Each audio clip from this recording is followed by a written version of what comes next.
Olá, jovem jurista, aqui é o professor Ronaldo Bastos e o vídeo de hoje eu vou continuar comentando o informativo 1081 do Supremo Tribunal Federal. No caso que eu trago para vocês hoje, trata-se da ADPF, um julgamento conjunto de duas ADPFs, ADPF 860 e 879, oriundas do estado de São Paulo. E elas tratam do tema do salário esposa, né? Que será que é possível esposa ou companheiros ou companheiras de determinados servidores públicos ganharem salários apenas pelo fato desta condição, de serem companheiros ou companheiras de servidores públicos, e se isso pode ser autorizado mediante lei estadual ou lei municipal, é esse tema que o Supremo se debruçou. E ele fixou a seguinte tese, que é o seguinte: o pagamento de salário esposa a trabalhadores urbanos e rurais e a servidores públicos viola a regra da Constituição Federal de 88, né, o artigo 7º, inciso 30 e artigo 39, parágrafo 3º. E os princípios republicano, da igualdade, da moralidade e da razoabilidade. Para a gente entender esse julgado, vamos buscar o que dispõe esses artigos, né? O artigo 7º, ele vai dizer o seguinte: são direitos dos trabalhadores urbanos e rurais, além de outros que visem a melhoria de sua condição social. Inciso 30, proibição de diferença de salários, de exercício de funções e de critérios de admissão por motivo de sexo, idade, cor ou estado civil. E esse dispositivo, segundo o artigo 39, parágrafo 3º da Constituição, se aplica aos servidores públicos. É um dispositivo inicialmente ligado aos trabalhadores da iniciativa privada, mas ele se aplica aos servidores públicos com base nessa norma de conexão, artigo 39, parágrafo 3º.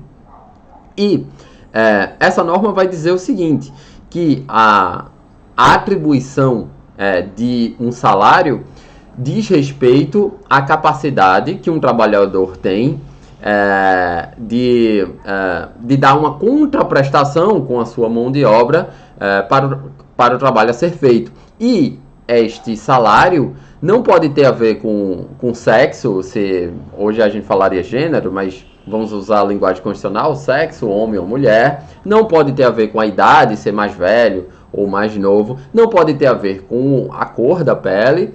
E também não pode ter a ver com o estado civil, se é solteiro, casado, viúvo, amigado. Essa é a ideia do dispositivo constitucional. E aí o Supremo ele disse o seguinte: então, a fixação de vantagens pecuniárias diferenciadas a servidores públicos apenas é justificável se pautada em critérios razoáveis e plausíveis, e cuja finalidade seja o interesse público. E, portanto, deve guardar uma correlação com o cargo e suas atribuições em face de alguma contrapartida de seus beneficiários. Então, continua o Supremo: a concessão de quaisquer benefícios remuneratórios a trabalhadores urbanos e rurais, ou rurais e urbanos, ou a servidores públicos, deve estar vinculada, como eu disse, ao desempenho funcional, à capacidade que aquele cargo necessita de mão de obra por parte daquele servidor. De modo que, diz o Supremo, qualquer adicional que seja pago apenas em virtude do seu estado civil viola a Constituição Federal por constituir desequiparação ilegítima em relação aos demais. Ou seja, você pagar mais ou menos de acordo a partir do estado civil da pessoa, né? Então, segundo o Supremo, viola os princípios republicanos. O princípio republicano é o princípio da coisa pública, né? A coisa é de todos, então tem que usar critérios que beneficiem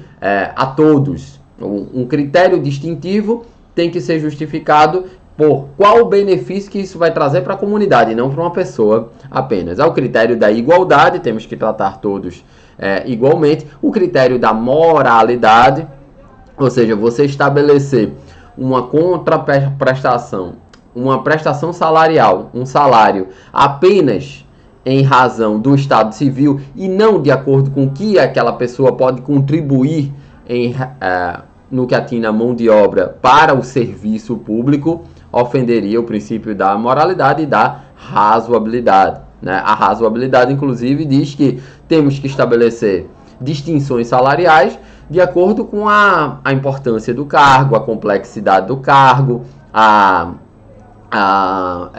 o nível de escolaridade exercido necessário para o desempenho daquele cargo. Todos esses são critérios que são razoáveis. São critérios que são razoáveis. E não esse critério do estado civil da pessoa gerar esse que ficou conhecido como salário esposa. Então a tese que ficou consagrada para vocês fixarem é: o pagamento de salário esposa a trabalhadores urbanos e rurais e a servidores públicos viola a regra expressa da Constituição de 88 e os princípios republicanos da igualdade, da moralidade e da razoabilidade.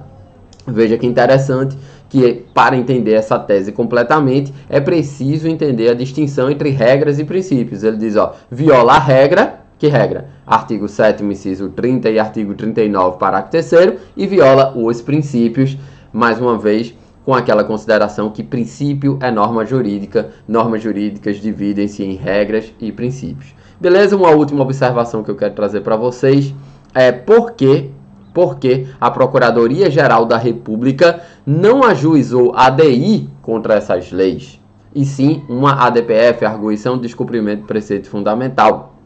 Porque esses dispositivos eram anteriores à Constituição.